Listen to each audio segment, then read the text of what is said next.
I grew up in Bristol. I grew up in Lotley's in the BS7 postcode, and it wasn't a good life for me. I was beaten from pillar to post for many years, and unfortunately, I ended up in the care system, which then I was chewed up and spat out, and it was really bad. And I ended up getting into some real bad situations, getting involved in drug crime, getting involved in street crime, but it all led to me spending 22 long years within the prison system. And what it did, it showed me what a sort of a nutty place I was living in. It showed me that it doesn't matter how many times I was going to get sent to prison, there was no help for me, there was no support for me. And it's really sad that all of these years later, all of those prison sentences, I can say now that it was not the prison, it was not the prison system, it was not the prison's narrow-minded recovery approach that got me where I am today. It was my family, it was my friends, it was me trying to sort my life out. I wanted to move away from those negative people that I'd isolated myself with. Good evening, Jen. How you doing? I hated that every single day of my life. All I ever thought about was how crap people were, how people were putting me down. It was me, me, me, me, me, me, me. And any good people had to say, I would just put it down, I'd smack it down, and I would find myself being quite angry and full of self-pity and resentment. But here I am, 3 years, 10 months, clean and sober. I've been free from the prison system now for almost 2 years. And honest to God, I am living my best life. What made you change your life around and the goal you are reaching for? So Adam, what made me turn my life around was my partner and my age. I got myself a degree, I got myself qualified. I just needed somewhere, a base, someone to love me and care for me. And I got that, and I was on the road to losing it because my partner was telling me, if you carry on this way, you're just going to end up with nothing. So it was her who really made me see that there was more to my life. And my goal is not only to remain clean and sober, but to be able to go around, spread my message that I did spend a ridiculously long time in prison. I did spend a long time in addiction, but I am a survivor. I had undiagnosed borderline personality disorder. I had undiagnosed post-traumatic stress disorder. And that obviously impacted me in a huge way. But thankfully, like I said, when I was at my lowest, my partner was like, listen, I got you, but you need to get yourself, you need to care for yourself. You need to understand that you are an amazing person. And this was someone telling me this. And I'm like, what do you mean I'm good? What do you mean I'm amazing? What do you mean I'm nice? I never thought of those terms whilst thinking of myself. And that is the same for many, many, many addicts out here. They really don't think about what they are doing for themselves. It's all about others. Adam says, 100% respect you, mate. And Sir Adam for TikTok. Absolutely. Oh, thank you, Sir Adam. I know you are now. Paula Southwick. Hey. Hope you're good. No, I'm really well. I am just going through what it is I do and why I wanted to change my life. I was sat in a pot of dishonesty, of manipulation. I had no empathy for others.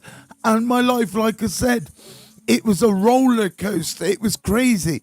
I was coming in and out of jail, pretending to get clean and sober, and then not, and then getting clean and sober, and then not. So this is a serious conversation right now, Paula. So yeah, it got you're an inspiration. Thank you so much, Holly. I really do appreciate everything people say like that. I really do.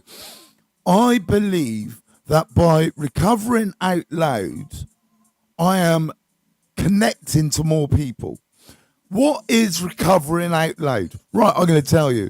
It's a simple process of where you get clean and sober, and then you tell people about it and you spread that information. Do I go to 12-step NAAA meetings? No, I don't. Now, many addicts in recovery can't do what I'm doing. They need that every couple of days. They need to be surrounded by other addicts. Me personally, I like to keep other people at arm's length until I know that they are safe to be around me. And that is so important for people to understand. You have to keep your space so secure. You have to make sure that you don't let anybody get within your space. That could cause you to relapse.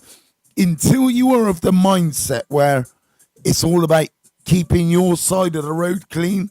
And it took me a long time to get there. Until you're there, you have to make sure.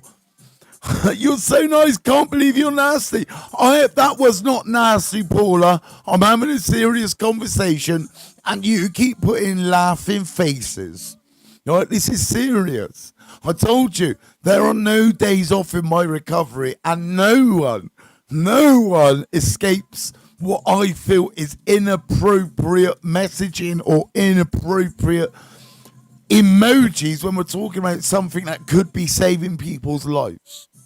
You know that about me, Paula. You know that about me by now. I want to talk to you about something right now, right?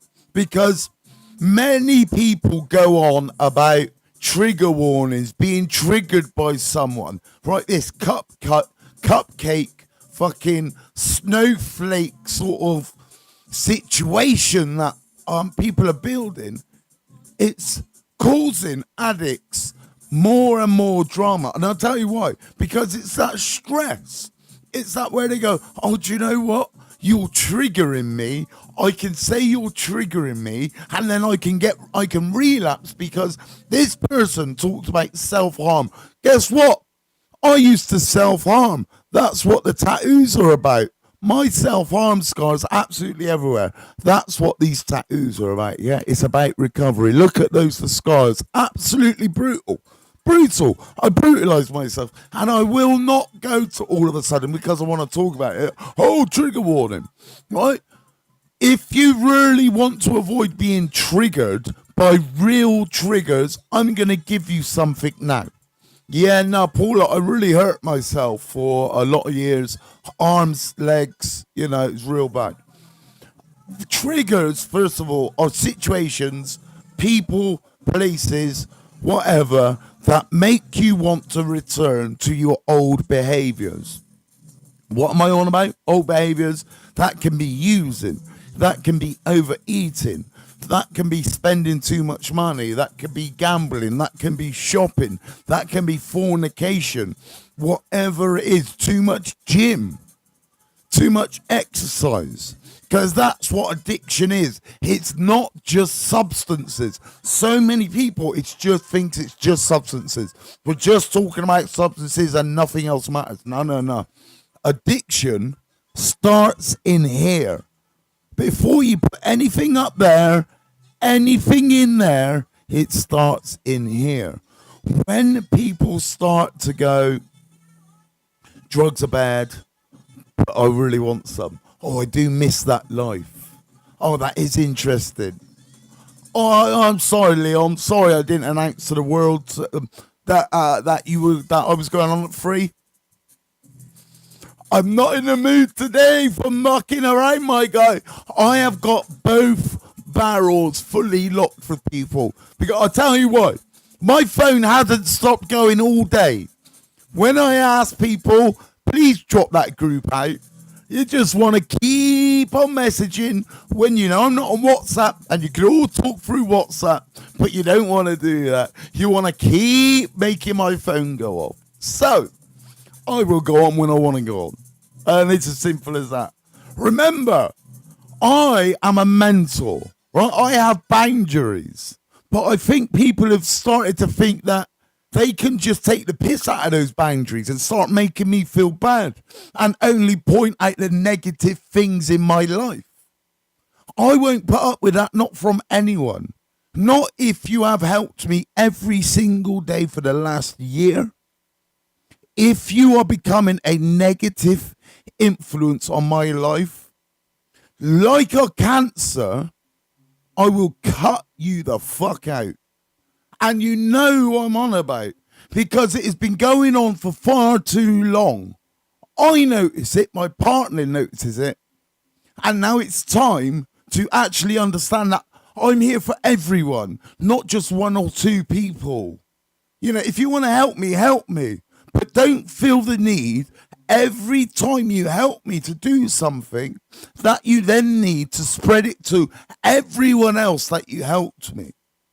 Because that is no different from when you go out to feed a homeless person and take a photo. Because that is exactly what you do. When you look for that attention by helping someone, you're not really helping someone, you are helping yourself.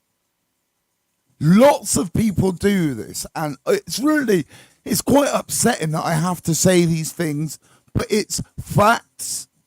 When you help me and you feel the need then to go, guess what? Do this, do that I did, do that what I made. Come on, my guy. I big up everyone.